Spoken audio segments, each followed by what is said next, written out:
Welcome to the Batcast.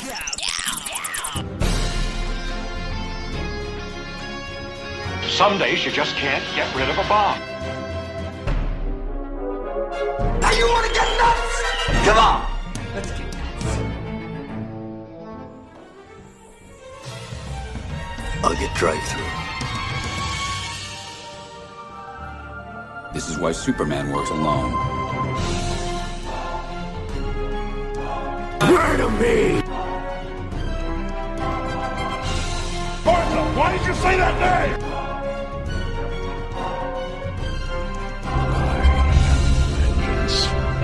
I am the knight. I am Batman. Thank you, Luke, for your beautiful introduction. This is the Batcast episode 2. I am Jake Williams, as Luke said. That is Luke Moyer. He also did the voiceover before this episode. Let's get into it.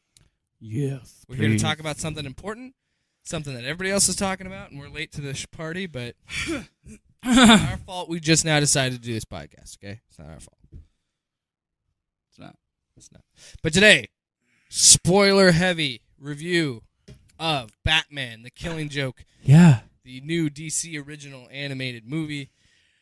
Rated R, first time ever. I don't think it wasn't deserved an R. As I thought it was going to be. So it really wasn't necessary. I think they could have, and I might get a lot of heat for this, but they could have elaborated on some of the impliedness and If he actually raped her or not? Yeah. I think that takes away the mystique of the story. It's true, but like... We're getting ahead of ourselves. So let's start at the beginning. Let's talk about what everybody is complaining about on the internet because we have to complain about something. It is that there's a Batgirl prologue, which is about 30 minutes. Because the Killing Joke proper, like the actual Killing Joke story itself, isn't a very long story, so it would roughly be about 45 minutes. So they tacked on the prologue to get the movie in theaters for the one-night events that it had, so they had to make it feature length. Which I understand why they did it. I get that too, but it's still...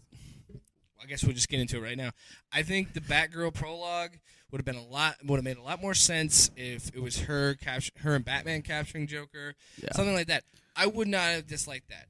The fact that she finds Batman attractive, the fact that she does this for the thrill, she's athletic and everything, that doesn't bother me.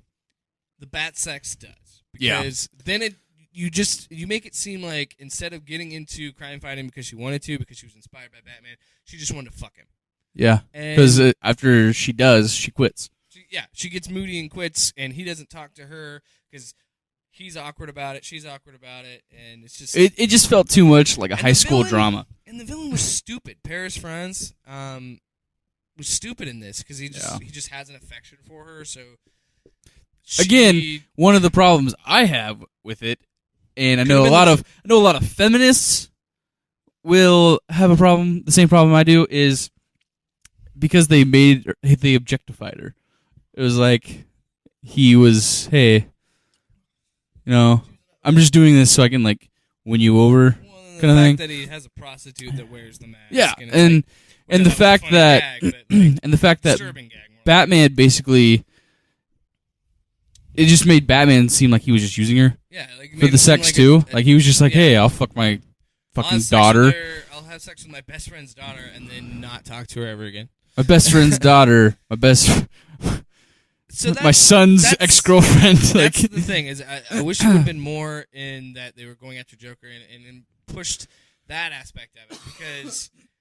Well, if they just switched Paris with the Joker, it would have made more sense. But as to why it was so... They made their choice. I know everybody hates it. I don't necessarily hate it. I just think it was a good idea and concept, and it should have been delivered in a different way. You should have had the Joker be the villain. You should have had him and her, like Batman and Batgirl bringing down the Joker, and then she quits because of all the things you saw with Paris, you see with Joker. Now imagine that. That would have been so much cooler. Like torture her mentally, and then... not like say like a year after that, he shows up and paralyzes her, and may or may not fuck her while she's gasping for air. Adds so much more to the the story? Wouldn't that be a better story? I mean, it's probably good for her if he did, because she wouldn't have been able to feel it. That's so wrong. But it's true, but it's wrong. But yeah. But see, that's where I think it could have went. So I don't think it's horrible. I just think it should have been executed differently. Yeah. Moving on. Because the first half hour has almost no like tie-in. Like it doesn't even. It's like a short film. It's like one of those Disney shorts you see, like for a picture movie, like a 30-minute version of that, and then like, oh, here's your movie. Here's what you came to see. It just doesn't feel attached at all to this story. Because it almost serves no purpose. It doesn't serve a purpose, like other than to just be like. Other than just to show people, hey, she lost her legs. She becomes the woman in the refrigerator now, even more so than she was, because now it's like she had sex with him, and she gets paralyzed. So now he has a bigger incentive to go after this because hey. Let me just say, he split that pussy in two. Am I right? And that's another thing, like. The dialogue in this movie, like that section of the prologue, I was like, it's not that bad. Now I'm thinking about it. Yes. But like some of the like her gay best friend was so stereotypical, like. And I thought the gay thing was hard. Dumb. And then the fact that, and it was funny because I was watching it with Ashley, and she just thought it was really awkward because I was with Ashley, Gomez, and my former roommates, Gomez and Scott, and we were watching it, and it was so awkward to watch because that sex scene wasn't sexy. It was awkward. It was weird. It was like, oh, I landed on your face. Oh, let me fuck you. Fight you, and then just take off my So all top. that sexual tension built up, man. It's just like... Was she 18, though? I'm fighting it. Yeah, she was in college. Okay, I was making sure, because I didn't want Batman to be She's a librarian at the college that she attends. You're right. Which... I like, too, when she's running from the courtyard into her apartment, whatever. She's, like, on campus. Yeah. And it's, like, something straight out of the animated Mr. Freeze movie. Because the campus looks the exact same thing as when she's kicking ass, like, in this, like, spotlighted, like, courtyard. Like, they literally pulled, like, the pictures of it into that. It's pretty cool. I didn't notice that. Yeah, but I just feel like after she has sex with Batman, though, it's like, how was it bad? And she's like, no, it was fantastic. I was like, really? Yeah, it's fucking Batman. Been around the block. Bat dick. Yeah, it was just, it was shoehorned. I don't think it was a good choice. That I think unfairly dampers the rest of the movie because the actual adaptation is like brilliant. It's literally almost panel for panel. Like, and they got Conroy and Joker, or Mark Conroy Hamill. and Hamill as Batman and Joker respectively. Like that was perfect decision to do that. And some people's like it kind of feels like it ruins your childhood. I don't think so. I think it is another way to make that because that series has such a legacy on Batman. And, I mean, they rewrote Mr. Freeze's origin. They created Harley Quinn in the cartoon. So I feel like this is it just adds to its legacy. Because who would better to tell one of the most definitive Batman stories than these two other guys? than the originals. Like, the greatest. Batman, everybody's Joker, animated-wise. So, I mean... Yeah, because Conroy and Hamill, with the cartoon, they kind of, like, changed Batman. Like, I don't think Batman today would be as great if it wasn't for the 90s. Series. It's a great show because as a kid you appreciate it because it's Batman, and as you become an adult you appreciate it because of the themes and the fact that it's a very adult show. It just doesn't have swearing or excessive violence. And sometimes they're goofy episodes for kids. They are, but yeah. So we jumped around with the prologue. Now we're gonna get into the proper story, the actual adaptation. I loved it a lot. I think for the most part, there's even dialogue that's ripped. Oh yeah, and I noticed as I was watching it for the second time, they nod at certain panels from the comic book because they do like a freeze.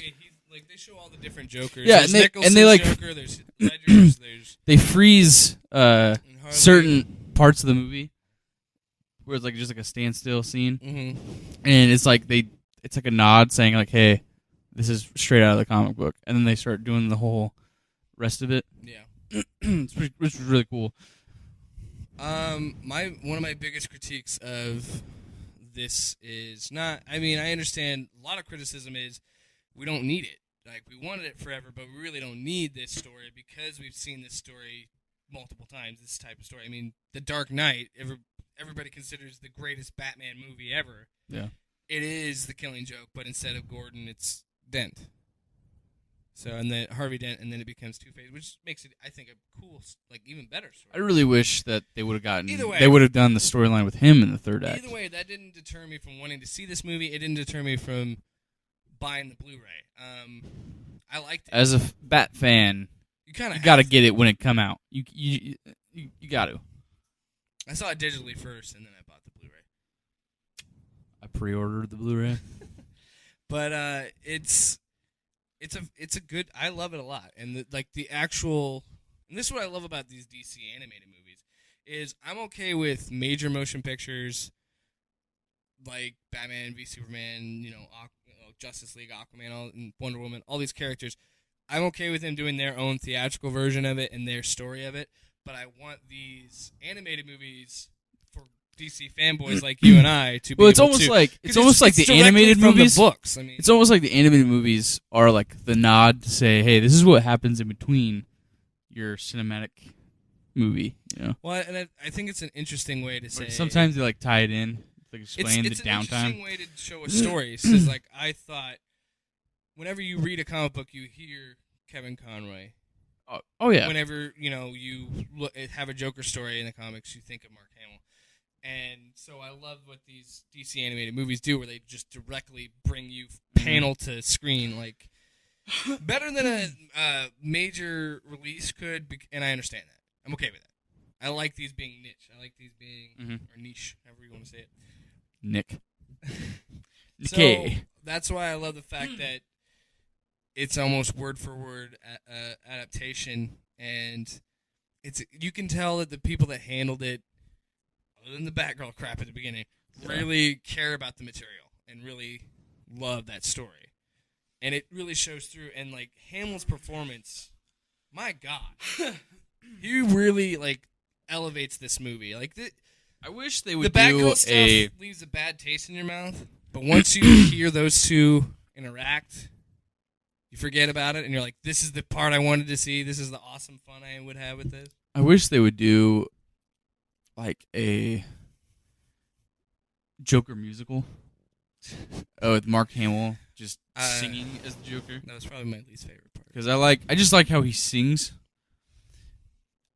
I just want a musical of it. One of my favorite bits in the Funhouse is when midgets come. They slap the wig on Gordon and they make him a judge. Yeah, throw the book. And when he throws it, it shoots up Batman. That was probably one of my favorite ones. I like that one a lot. What did you think of the shooting of Barbara Gordon? What did you think of that? Because again, that's direct. Everything that happens in that scene is directly from the book. Yeah, word for word. I love that. Like, I liked it. I like the way they did it, to where she's like opening the door, and she sees like the seriousness in his. Well, here's the thing that I don't think smile. There'll be a critique on this movie in a second. Go ahead. Like, she just opens it up as she's talking about how scary he used to be to her, and he brings her back to her childhood of just being petrified of this motherfucker, and then she literally just knows that she's about ready to die. Yeah, and she knows it's not gonna end he just pops it, and then the fear of him making a point. The thing with this is, and this isn't the movie's fault. I'm not docking the movie for this, but it was a great moment, but it would have been so much better. It looked so much better in the book, because the book, Brian Boland's art is amazing. It is so haunting and terrifying, and it's so you can't necessarily translate that to animation, so it's not their fault. I thought that moment was great, but I don't know. And it looked, I think, as close as it could to the comic book. Like, there's the silhouette of the white like his pupils and then his teeth. That's all you see, and doesn't even say a fucking word. Just shoots her. And then, this movie is a horror movie. It is so unsettling that you don't feel comfortable at any point in this movie, and I can see how that turns people off. It's the same reason that turned the people off from the book. It's like it's a very grim, nasty, ugly Batman story, and this is why I love the character, and this is why I'm okay with not everybody liking it. You know, that sounds hipster to say, like, well, they don't like my Batman. That's okay, because I liked it before it was main. You know, like, I don't want to sound like that, but guys like you and I, the OGs that do a friggin' podcast about it, we care about this stuff. So what did you think of him unbuttoning the shirt? Did you feel uncomfortable? I felt uncomfortable. Right? It's just unsettling. I was just like, and it's worse watching it with a woman. It is worse watching it with Ashley because, to be fair, this story picks on women in a way. Oh, like, yeah. They just had Barbara in there to get shot. And even more so earlier that she's just there to fuck Batman. Like, it's horrible. This is what I was talking about earlier. So watching it with a woman, she's just so disgusted. Like, she looked at me like with a gnat. Like, this is sick. This is gross.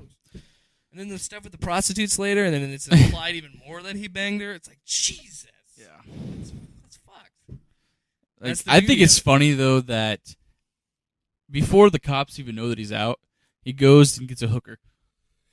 Like, I thought that was funny. The way that they did that was kind of messed up. Yeah, the way that it was, he probably fucked Barbara after he paralyzed her when he stripped her naked. Yeah. That's the story in itself. I thought it just was delivered well. Again, maybe they talked about the implied rape and maybe the shooting itself. Maybe that's what got the R, but I feel like they've done terrible stuff with their PG-13. Like, watch Son of Batman. See how much bloodshed is in that movie. Like, they are carving people up at the beginning of that movie. So I don't know. Like, the violence is never that bad. I liked the Joker's dialogue, like some of his like comments. It was just like, like when he shoots her, so that's the problem with librarians. Yeah, she thinks she's a coffee table edition.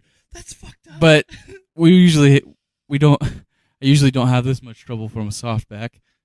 Like shit like that. Like it's just dark and fucked up.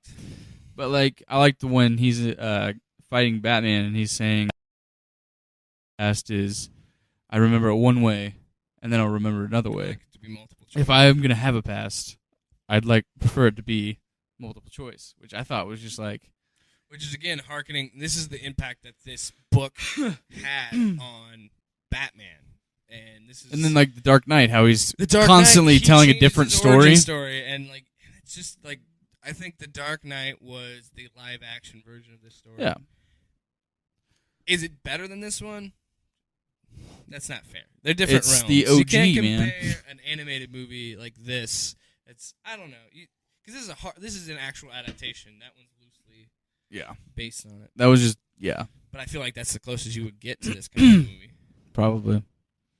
I don't think they would just bring in And then at the end, the final, when he's telling the joke, and then he just busts out laughing. And what I want to what I'm going to ask you though for the final is before that, I love the upside down house gag. Yeah, like I love that, and the fact that Batman is letting him hit him and beat him up because he just knows he's got a plan. Yeah, like he's getting actually hurt, but he's like, I got it. Yeah. But anyway, so that happens. We get to the final scene, just exactly like the book, panel for panel, just like the book. So what's your thoughts? Panel for panel. At first, I didn't understand the joke at the end. I didn't either. It took me a second. And I was like, because your light goes out when you start going crazy. So him turning the flashlight off is like, you're going to put it out when I get halfway there. So he's like, my light went out. I'm going to be crazy if I do what you just did. And I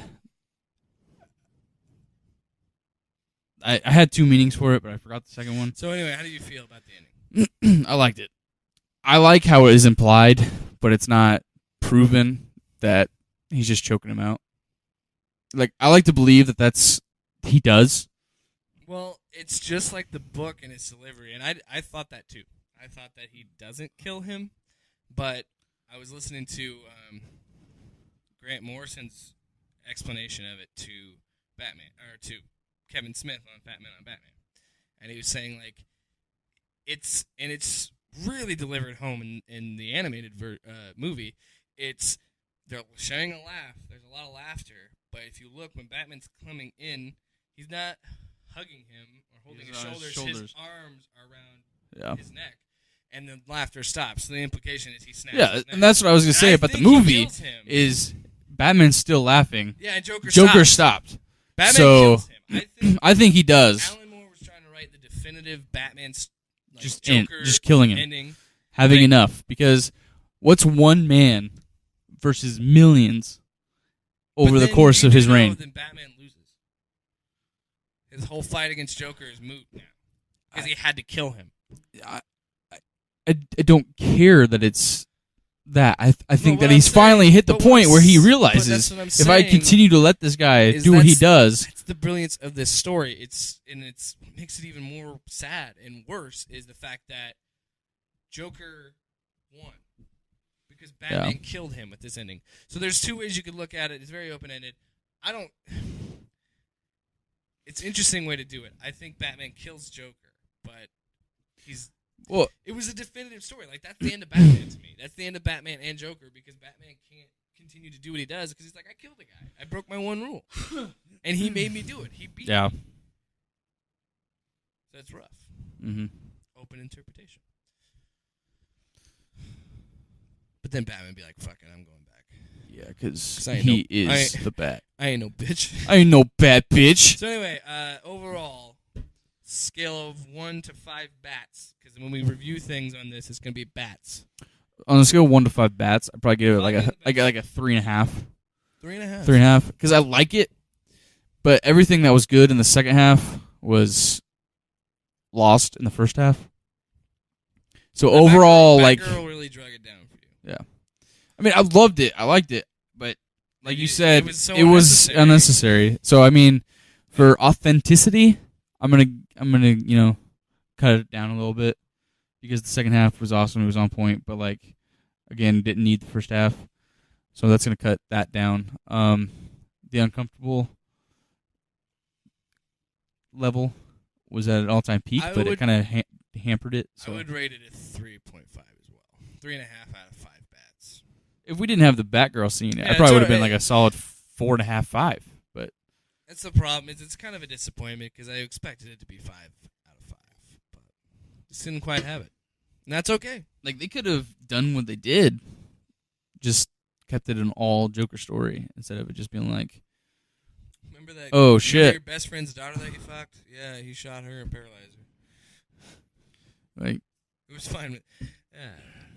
Anyway, that's been another episode of the Batcast. I am one of your hosts, Jake Williams, at a lumberjake on Twitter. He's the other host with the most, Luke Moyer at Lucas Moyer on Twitter. Follow us at 402 Films there as well. Yeah, that's been another episode of the Batcast. Same bat channel, bitches.